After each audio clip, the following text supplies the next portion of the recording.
시간에 이어서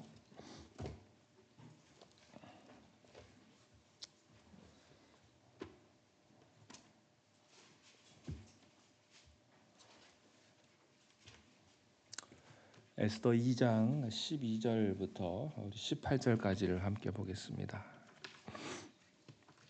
자, 12절부터 18절까지 제가 먼저 읽고 여러분이 한 절 읽고 교독합니다.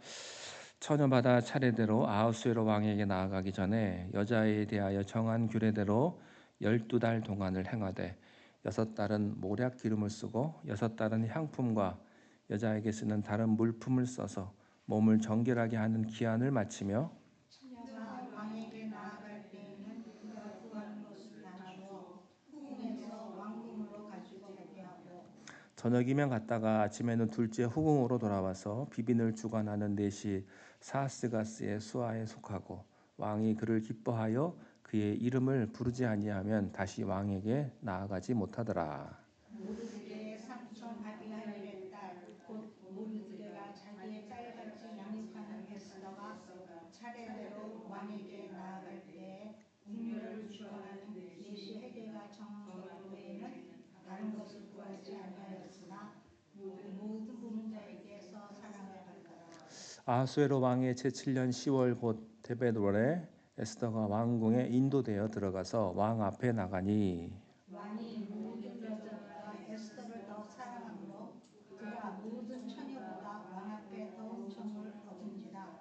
왕이 그의 머리에 관을 씌우고 와스디를 대신하여 왕으로 삼는데 함께 읽겠습니다. 왕이 크게 잔치를 베푸니 이는 에스더를 위한 잔치라. 모든 지방간과 신하들을 위하여 잔치를 베풀고 또 각 지방의 세금을 면제하고 왕의 이름으로 큰 상을 주니라. 아멘. 우리가 에스더서를 보면 아주 주요 인물들 몇 명이 등장을 합니다. 첫 번째로 아하수에로 왕이 등장을 합니다. 그리고 모르드게가 등장을 하죠. 에스더의 사촌 오빠라고 볼 수가 있습니다. 모르드게가 등장을 하고 또 다음 주에는 하만이라는 사람이 등장을 합니다. 우리도 우리 생애를 살다 보면 참 이런저런 사람들을 많이 경험하죠. 아하수에로 같은 사람도 만나고 또 하만과 같이 그렇게 악한 사람도 경험하게 되고 근데 또 세상엔 악한 사람이 있는 것 같지는 않아요. 또 모르드게와 같이 그런 나를 좀 도와줄 수 있는 그런 사람도 만나고 그러는 것 같습니다. 여러 사람들이 우리의 삶 가운데 있지만 그런 그 가운데서 우리가 믿음을 잃지 않고 주님 바라보면 주님께서 우리를 복된 길로 날마다 인도하시는 줄로 믿습니다. 자, 이제 드디어 에스더가 이제 왕후에 오르게 되는데요. 지난주에는 그 이전의 왕후였던 와스디를 대신할 그 다음 왕후를 뽑는 왕비 간택하는 그런 과정들이 있었습니다. 그곳에 이제 모르드게가 끌려서 오게 되었어요. 우리가 알아야 될 사실 가운데 하나는요. 에스더가 이 왕비 간택 후보로 나오게 된 것은 결코 본인이 원한 바가 아니었습니다. 이것은 모르드게의 뜻도 아니었습니다. 이 왕비 간택하는 이 과정은요, 우리가 보통 미스 코리아 선발대회 정도로 생각하면 절대 안 됩니다. 왕후를 뽑는 이것은 완전히 다른 거예요. 8절 말씀에 보면요, 이렇게 기록이 되어 있어요. 왕의 조소와 명령이 반포됨에 처녀들이 도성 수산에 많이 모여 헤게의 수하에 나아갈 때에 에스더도 왕궁으로 이끌려가서 이렇게 되어 있거든요. 그러니까 이 원어를 보면 완전한 수동태입니다. 이 끌려간 거예요. 자기는 가고 싶지 않았는데 완전히 끌려서 그 왕비 간택하는 후보로 뽑혀간 거죠. 자기 의사와 상관없이. 자, 왜 그 당시에 페르시아의 처녀들이 왕비를 뽑는 이 자리를 가고 싶지 않았을까? 가면 좋은 기회잖아요. 왜 가기 싫어했을까? 하는 거예요. 그 이유는 이 아하수에로 왕이 정말 성격이요, 참 네모 같은 사람입니다. 자기 좀 기분이 나쁘면 감정대로 막 포악한 성격이 드러나는 사람이에요. 그래서 술을 먹고 자기 부인 와스디를 하루아침에 폐비시키지 않았습니까? 그러므로 자기가 왕후가 되는 건 좋긴 하지만 언제든지 폐위될 수 있는 그런 위험한 자리인데다가 또 왕비를 간택하는 과정도 참 이게 그래요. 딱 보고 좋은 사람 선발하고 다른 사람들은 돌아가라, 이게 아닙니다. 전부 왕과 함께 하룻밤을 보내야 돼요. 이게 일종의 아라비안 나이트와 비슷합니다. 모든 처녀들, 그러니까 1년을 하는 거예요. 1년 동안 그 시간들이 필요한 겁니다. 그리고 나서 왕의 마음에 안 들면 집에 돌아갈 수도 없어요. 완전히 별궁에서 생과부로 혼자 늙어 죽어야 돼요. 예.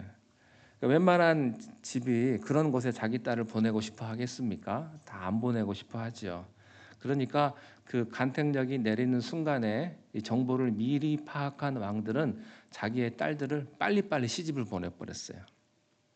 그럼에도 명문 집안에서는 한 명 정도는 그렇게 내어 보내서 바늘구멍이라 같은 그런 찬스라도 뚫어서 왕비를 배출할 수 있는, 그래서 힘을 좀 쓸 수 있는 가문이 돼야 하는 그런 아주 복잡한 상황이었습니다. 그러니까 처녀들 자신들은요 하나도 가고 싶지 않은 그런 상황이었어요. 또 그러니까 에스더나 모르드게는요 포로로 끌려간 유대인이잖아요. 그래서 조용히 살아야 돼요. 되도록이면. 그러니까 이것도 에스더나 모르드게가 원하는 그림이 아니었다고 하는 것입니다. 여러분, 하나님께서 우리들을 축복하실 때 이게 내가 원하는 그림이 안 그려질 수도 있다는 거예요. 전혀 내가 이거는 원치 않는데 내가 원치 않는 방법으로 가보다 보니까 하나님의 축복이 있는 거예요. 우리는 알지 못하는. 유대인의 율법은요 이방인과 결혼하는 것을 금지했죠. 그러니까 율법으로 하면 이방인하고 결혼하는 게 이게 좋은 게 아니거든요.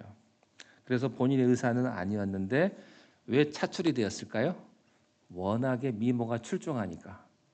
겉으로 봤을 때 얼마나 예뻤으면 그 수많은 페르시아에서도 그렇게 뽑히게 되었겠습니까? 이것은요 에스더 자신의 노력이 아니라 하나님의 선물입니다. 하나님께서 그녀에게 이렇게 출중한 외모를 주신 것은 그것을 통해 이루시고자 하는 하나님의 계획이 있으셨기 때문이죠. 그러니까 미모는요 기프트입니다. 선물이에요. 재능과도 같은 거죠. 하나님께서는 우리 각 사람에게 에스더에게 주셨던 그런 미모처럼 어떤 노력으로 할 수 없는 그런 재능을 주신 그런 분들이 있죠. 세상에는 놀라운 재능을 가진 사람들이 참 많이 있습니다. 뭐 음악이나 미술이나 공부나 또 여러 가지 방면에서 하나님이 재능을 주신 사람들이 있어요. 그런데 그 재능은 왜 주셨는가? 목적을 가지고 주신 선물이라고 하는 거죠.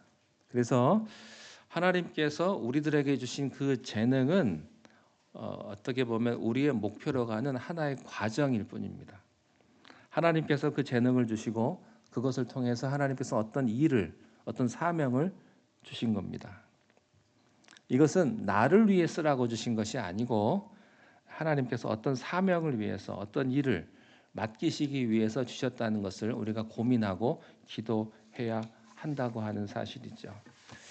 여기서 한 가지 주목해야 될 것은 전국에서 뽑혀온 처녀들이요 미모가 출중하다고 해서 곧바로 왕에게 들어가는 것이 아니라 1년 동안을 몸을 정결하게 하면서 왕후가 되기 위한 준비, 신부 수업을 받습니다. 그러니까 에스더는 빼어난 미모를 선물로 받았지만 그것에 얹어서 이제 왕후가 될 준비를 하는 거죠.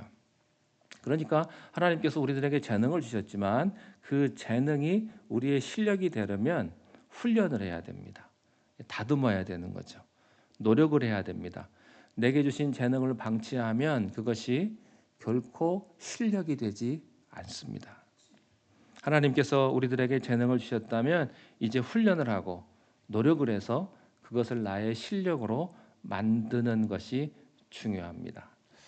자, 그런데 문제가 있어요. 노력하는 게 에스더만이 아니었다는 겁니다. 모든 여인들이 다 노력을 했을 거 아닙니까? 다 예쁘고 잘나고 그렇죠? 다 노력을 한 거죠. 페르시아 전국에 특별히 네노라 하는 그런 귀족 집안의 자녀들이 딸들이 다 왔을 거예요. 그러니까 그 힘있는 가문들이 자기 딸들을 보내놓고 가만히 있었겠습니까? 동원할 수 있는 인맥은 다 동원하고 그 재판관 해결 아니 환관장 해결하는 사람에게 뒷돈도 주고 좀 잘 좀 봐달라고 하고 얼마나 많은 그런 권모술수들이 있었겠어요. 자기 딸을 보내놓고 그러니까 동원할 수 있는 모든 선을 다 됐을 거예요. 군대를 가잖아요. 한국의 남자들이 군대를 가잖아요. 그러면 조금 이제 줄이 좀 있는 사람은요 이 방법 저 방법으로 막 줄을 대요. 좋은 대로 좀 빼달라고. 그러니까 좀 이렇게 좀 편한 데로 간 친구는 어떤 줄이 갔는지 모르더라고요. 그러니까 아주 이렇게 줄이 높으면 이게 분명한데 뭐 별 몇 개 있는 이런 분을 통해서 이렇게 그 로비를 한 사람들은 분명한데 애매한 거 있죠. 뭐 대령이거나 연대장이거나 이런 분들 몇 곳에 이렇게 불안하니까 한 사람한테 또 부탁하는 게 아니고 여러 군데로 이렇게 줄을 대 가지고 가령 이제 훈련 안 받는 행정병으로 빠지잖아요. 그렇게 이제 막 얘기를 해요. 그러면 나중에 자기가 몰라요. 어떤 사람이 힘을 썼는지. 하도 옆에 이렇게 얘기한 데가 많아가지고 그런 친구도 있더라고요. 아마 이때도 그랬을 거예요. 자기 딸들을 위해서. 왕비 후보들도 필사적으로밖에 할 수 없는 게 만약 여기서 탈락을 하잖아요. 그러면 평생 생과부로 혼자 살아야 돼요. 별궁에서. 그런 사람이 어디 있겠어요. 그러니까 집안의 명예가 걸렸고 또 자기의 명예, 운명이 걸렸기 때문에 어떻게든 해야 된다.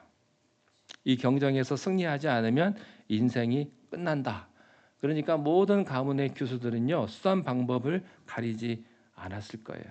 자, 그런데 우리 에스더는 이런 살벌한 경쟁에서 그런 생존 과정에서 어떻게 처신을 했는가? 15절을 한번 보십시오. 함께 읽겠습니다. 시작. 모르드게의 삼촌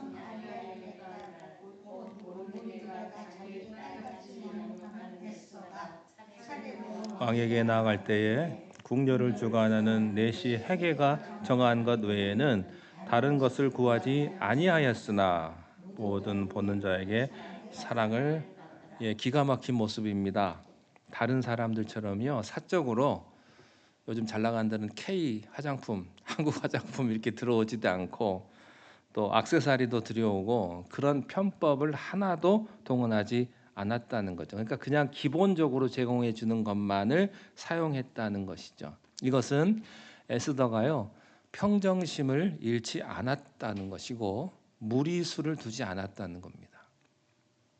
성실하게 노력은 했지만 이렇게 다른 사람들은 수단 방법을 가리지 않고 짓밟고 가려는 그런 병적인 경쟁심이 없었다고 하는 겁니다. 왜냐하면요 에스더는 처음부터 왕후가 되기 위한 욕심이나 또 정치적인 야심이 없었거든요. 그래서 무리수를 안 둔 겁니다. 그래서 남들은 피마른 경쟁을 하는 그 시간을요 에스더는 그 마음의 평정심을 유지하면서 그렇게 살았을 건데 그게 쉽지 않거든요. 자, 시편 107편 30절 말씀에 이런 말씀이 있어요. 함께 읽겠습니다. 시작. 그들이 평온함으로 말미암아 기뻐하는 중에 여호와께서 그들이 바라는 항구로 인도하시는도다. 하나님은 우리를 언제 인도하십니까? 내가 밤에 잠 못 자고 아둥바둥하는 동안이 아닙니다. 평온함으로 말미암아 기뻐하는 중에 하나님이 인도하셔서 아침에 눈을 딱 떠보니까 도착이 있는 거예요. 여러분 그런 축복이 여러분에게 있기를 바랍니다. 우리 문제 때문에 잠 못 자고 막 고민하고 호통하고 막 소화도 안 되고 밥도 못 먹고 그러잖아요. 그래서 해결이 안 돼요. 여러분이 평안히 잠자고 있을 때 아침에 눈을 떴을 때 여러분의 문제가 해결되기를 축원합니다. 또 하나 중요한 것은 하나님께서 때가 될 때까지 에스더를 감추신 거예요. 10절 말씀에 이런 내용이 있어요. 에스더가 자기의 민족과 종족을 말하지 아니하니 이는 모르드게가 명령하여 말하지 말라 하였습니다. 그러니까 에스더가 자기가 유대인이라는 사실을 말하지 않았어요. 그 이유는 모르드게가 명령을 한 거예요. 너 절대 유대인이라는 거 얘기하면 안 돼. 이렇게 얘기를 했다는 겁니다. 원래 에스더의 히브리 이름은요 하다사이예요. 하다사이. 원래 이름대로 하면 하다사이라고 해야 되는데 그 이름을 감춘 겁니다. 이름을 그대로 쓰면 우리가 한국 이름도요 딱 보면 알잖아요. 어느 나라 이름인지 대충 감이 잡히잖아요.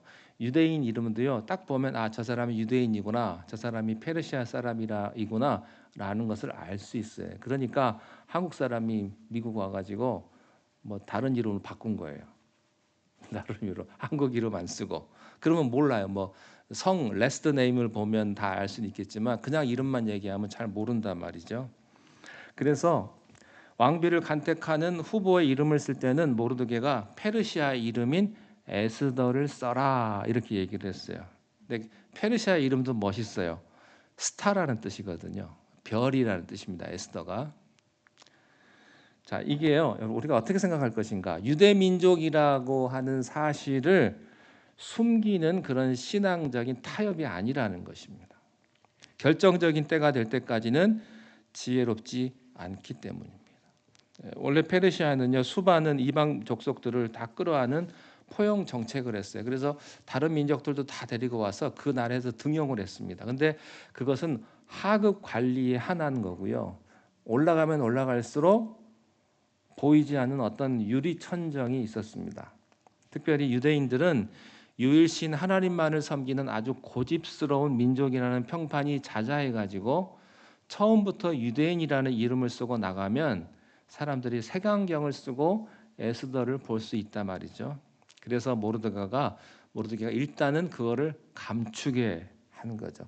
결정적인 순간에 하나님이 쓰시고자 할 때 너를 드러낼 때가 올 것이다.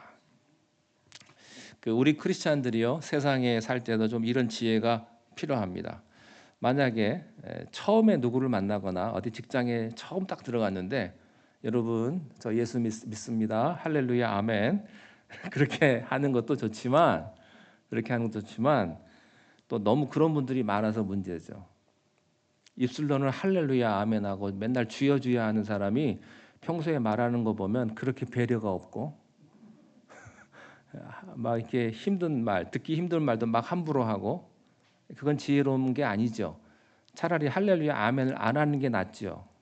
그죠? 여러분 그러니까 우리가 인품이나 실력을 인정받기 전에 너무 할렐루야 아멘을 남발하고 그리고 일은 잘 못하고 불성실하고 그러면서 할렐루야 아멘 예수 믿으세요. 이게 안 된다는 거예요. 이게 안 된다. 그래서 급하게 신분을 드러내는 것보다 결정적인 순간이 올 때까지 우리는 실력과 인품으로 우리 하나님의 역사하심을 보여줘야 한다는 거죠. 그리고 나서 때가 올 거예요. 그때 내가 하나님을 믿는 것을 드러낼 때가 온다고 하는 것이죠. 여러분 에스더서는요. 이 에스더서가 들어가자마자 막 전도하고 하나님의 영광이 나타나고 그러지 않습니다. 약 4년 동안 아무 일도 없어요. 그 이스라엘의 그 모사드 정보부에서는 그 슬리퍼 쉘이라는 요원들이 있습니다. 이 사람들이 뭐냐면 잠복 요원인데요. 모사드가 작동하는 최고의 잠복 요원들은 그곳에 가서 한 2, 30년을 잠복하고 있다가 한 30년 만에 명령이 하나 떨어지는데 그거 하나 하기 위해서 잠복해 있는 거예요. 가령 뭐 오사마 빈 라덴을 잡기 위해서 30년 만에 그 사람에게 명령을 준다거나 뭐 이런 일들을 위해서 30년 동안을 숨어서 기다리는 거예요. 그게 슬리퍼 셀입니다. 그때 가동시킬 때 그때 이 사람이 이런 사람이구나라는 것을 아는 거죠. 에스더는요 하나님께서 그렇게 쓰실 카드였어요. 그래서 때를 위해서 준비를 하신 거죠. 그러니까 여러분이 그곳에 존재하는 것만으로도 중요합니다. 하나님의 때가 반드시 올 거예요. 어느 순간에 하나님께서 우리들을 쓰실 겁니다. 그래서 우리는 참고 견디고 인내하셔야 됩니다. 이걸 뒤집어 버리고 지금 포기하면 안 돼요. 침착한 믿음의 사람 에스더가 그렇게 열심히 노력은 하지만 또 그가 평안하니까 다른 사람들에게 사랑을 받게 되었어요. 9절에 보면 이런 말씀이 있어요. 이 헤게는 환관장입니다. 이 처녀를 좋게 보고 은혜를 베풀어 몸을 정결하게 할 물품과 일용품을 또 곧 주며 또 왕궁에서 의뢰주는 7 궁녀를 주고 에스더와 그 궁녀들을 후궁 아름다운 처소로 옮기더라. 이때 가장 중요한 사람이 헤게라는 사람입니다. 그러니까 이 헤게 주변에는 날마다 아부하는 사람들이 막 몰려났을 거예요. 그런데 이 헤게가 보통 같으면 이 가문들의 로비를 보고 결정을 했을 텐데 에스더를 본 순간에 뭔가 확 달라진 거예요. 그러니까 이건 하나님이 하신 거예요. 저 사람이 다음 왕후구나. 그렇다면 내가 저 여인에게 내가 정치 생명을 건다. 딱 판단이 되는 거예요. 그 다음부터는요, 이 헤게가요, 자기가 갑이 아니고 자기가 을이 돼 버리는 거죠.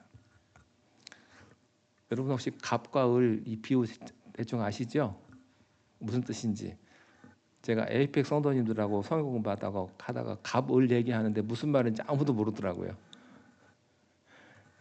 주도권을 잡는 사람에서 반대로 이게 돼버린 거죠. 헤게라는 사람이.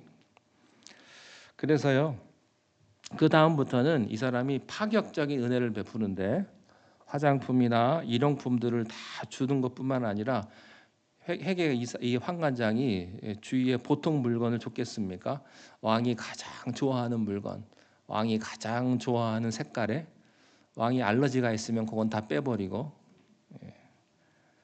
그리고 가장 아름다운 처소로 이 에스더를 옮겨요. 영어 성경에 보니까 the best place, 가장 좋은 장소로 에스더를 가게 했어요. 거기 넣어줬다는 겁니다. 옆에 붙여주는 궁녀들도 최고의 궁녀들을 붙여줬겠죠. 베테랑 궁녀. 이것은 마치 모범 답안을 주고 시험을 치르게 한 거예요. 이 모든 것들은요, 하나님이 하신 것입니다. 15절 마지막에도 보면요, 이렇게 되어 있어요. 모든 보는 자들에게 사랑을 받다. 만약에 헤게만 편애했으면 사람들이 다 이상하게 봤을 텐데 보는 모든 사람들이 다 에스더만 만나면 잘해주는 거예요. 하나님의 은혜죠. 나중에 페르시아 왕도요, 17절에 보니까 다른 모든 여자보다 에스더를 사랑했다 이렇게 되어 있는데 이것을 정확하게 번역을 하면 2, 3등과는 비교도 안 될 만큼 에스더만을 총애했다 이런 뜻입니다. 그래서요, 그 다음엔 이제 왕비 간택이 끝나버렸습니다. 다른 사람들은 다 집에 가도 좋다. 그 다음 여자를 안 본 거예요. 그 다음 후보생들을. 이제 더 이상 볼 필요가 없어요. 그러니까 남은 사람들이 얼마나 신이 났겠어요. 야, 우리 살았다 이제. 에스더로 이제 끝나는 거예요. 그러니까 에스더는 수백 대 1의 경쟁률을 간신히 통과한 사람이 아니라 넉넉히 이긴 것입니다. 그러니까 여유 있게 이긴 거예요. 여러분, 하나님이 여러분을 이기게 하실 때는요, 넉넉하게 이기게 하실 줄로 믿습니다. 여러분은 세상 사람들과 그렇게 한 푼, 두 푼 가지고 싸울 분들이 아니세요. 넉넉하게 이길 것입니다. 여러분, 너무 세상하고요, 아둥바둥하면서 세상을 분석하며 살지 않기를 바랍니다. 다윗이 골리앗과 싸워 이겼잖아요. 근데 다윗은요, 절대 골리앗에 대해서 분석하지 않았어요. 골리앗을 향해 나아갈 때 보통 장군 같으면 골리앗하고 싸우면 골리앗의 약점이 뭐냐 뭐 이런 거 다 분석하고 나갈 텐데요. 다윗은 어떻게 하고 나왔는지 아세요? 여호와를 찬양하며 나갔습니다. 여러분들이 어떤 문제 앞에 있을 때 그 문제를 분석하지 마시고 하나님을 찬양하시고 하나님 앞에 예배하시기를 바랍니다. 그러면 상대가 무너질 거예요. 그 상대가 골리앗이라 할지라도.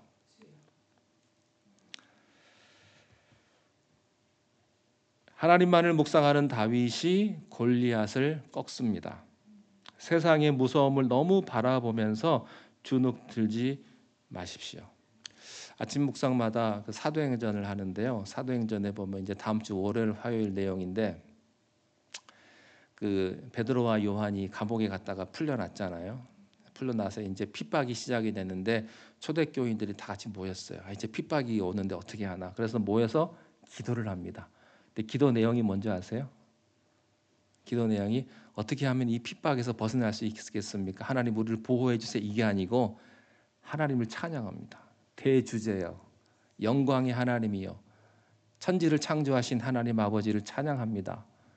그렇게 기도를 하니까 성령이 역사하셔서 마치 오순절날 성령이 다락방에 임했던 것처럼 그런 놀라운 역사가 임하게 되었다고 하는 거죠.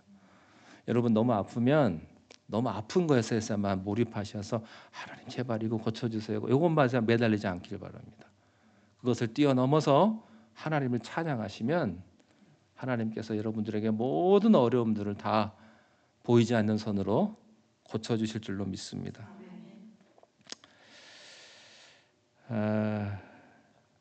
자, 그런데요, 에스더의 그 왕후 즉위식은 이제 우리가 다음 주에 다루게 될 페르시아의 총리 대신 하만이 벌이는 유대인 몰살 음모 몇 년 전에 이제 올라가게 됐냐면요, 5년 전의 일입니다. 그러니까 하나님께서는 5년 전에 이미 에스더를 준비를 딱 그 자리에 준비를 시켜 놓으신 거예요. 마귀가요 하나님의 백성들을 항상 공격하려고 하죠. 무시무시한 음모를 꾸며요. 그런데 하나님께서는 항상 마귀보다 앞서가십니다. 힘없는 유대 백성이 어떻게 페르시아 총리 대신의 힘과 맞서겠어요. 그런데 하나님께서는 이미 5년 전에 10년 전에 총리 대신 위에 왕후의 자리를 하나님의 사람으로 만들어 주셨습니다.